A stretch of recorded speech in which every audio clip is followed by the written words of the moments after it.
Assalamualaikum warahmatullahi wabarakatuh. Kami dari kelompok 10 dengan anggota saya sendiri, Messi Kusmawati, Rizkyawati, dan Wibin Sauratu Nurjana akan membawakan materi tentang teori belajar Vygotsky dan aplikasinya, mata kuliah teori belajar dan pembelajaran dengan dosen pengampu Ibu Nana Citra Lestari MPD.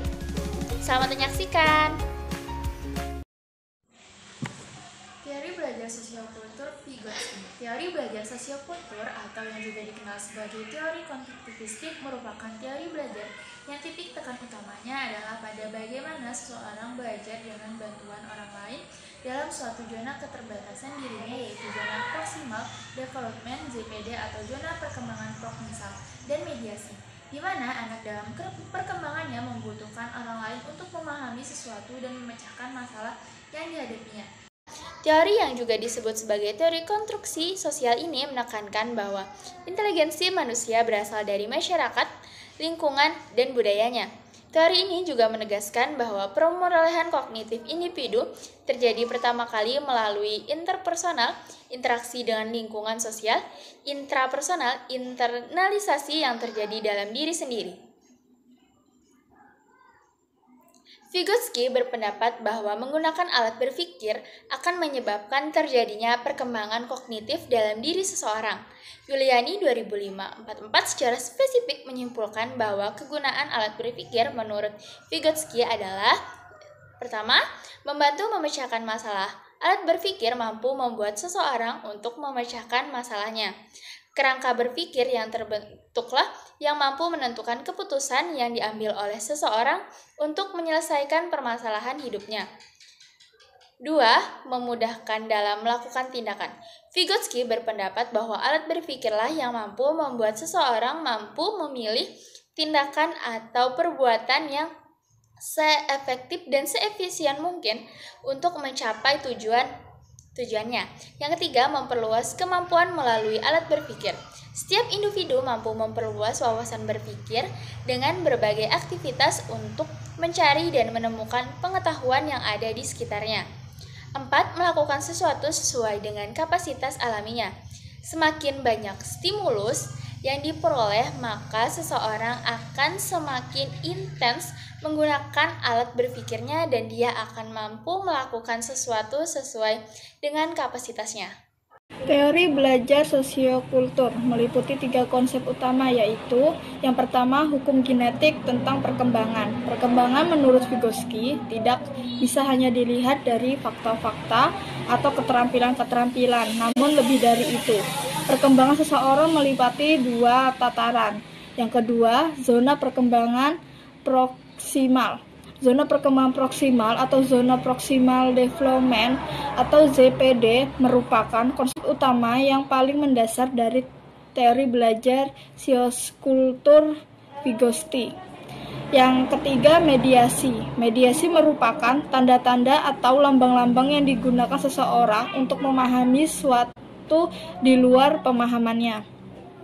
Berdasarkan teori Vygotsky, Yuliani 2005 menyimpulkan beberapa hal yang perlu untuk diperhatikan dalam proses pembelajaran, yaitu yang pertama dalam kegiatan pembelajaran hendaknya anak memperoleh kesempatan yang luas untuk mengembangkan zona perkembangan proklimasia atau potensinya melalui belajar dan perkembangan Eyping.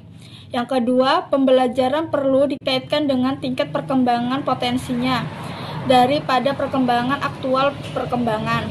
Yang ketiga, pembelajar lebih diarahkan kepada penggunaan strategi untuk mengembangkan kemampuan intermentalnya daripada kemampuan intermentalnya. Anak diberikan kesempatan yang luas untuk mengintegrasikan pengetahuan deklaratif yang telah dilajarinya dengan pengetahuan prosedural untuk melakukan tugas-tugas dan memecahkan masalah. Yang kelima, proses belajar dan pembelajaran tidak sekedar bersifat transferal, tetapi lebih merupakan kekonstruksi. Aplikasi belajar teori Vygotsky.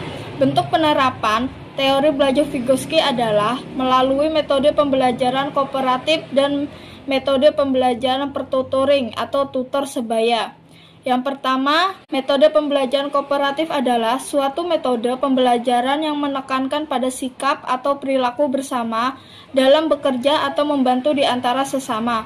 dalam struktur kerjasama yang teratur dalam sekelompok siswa yang lebih mudah bertanya, lebih terbuka. Contoh pengaplikasian, bimbingan ahli dalam pembelajaran. 2. Peran guru sebagai pembantu dan mediator dalam pembelajaran siswa.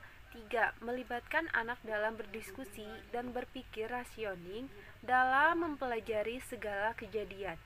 4. Pengetahuan yang diberikan kepada anak harus merupakan pengetahuan baru yang sedikit di atas kemampuan yang dimiliki anak, sehingga anak menggunakan pengetahuan yang dimiliki untuk memperoleh pengetahuan baru. Yang kelima, belajar kelompok atau mempelajari kerjasama yang menambah interaksi siswa dengan siswa lain. Yang keenam, pembelajaran lebih banyak diarahkan untuk meladeni pertanyaan atau pandangan siswa. Yang ketujuh, aktivitas belajar lebih banyak didasarkan pada data primer dan bahan manipulatif dengan penekanan pada keterampilan berpikir kritis.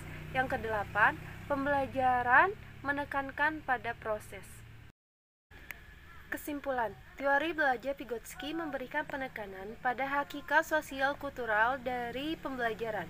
Vygotsky menyatakan bahwa pembelajaran terjadi apabila peserta didik bekerja atau belajar dalam zone of proximal development.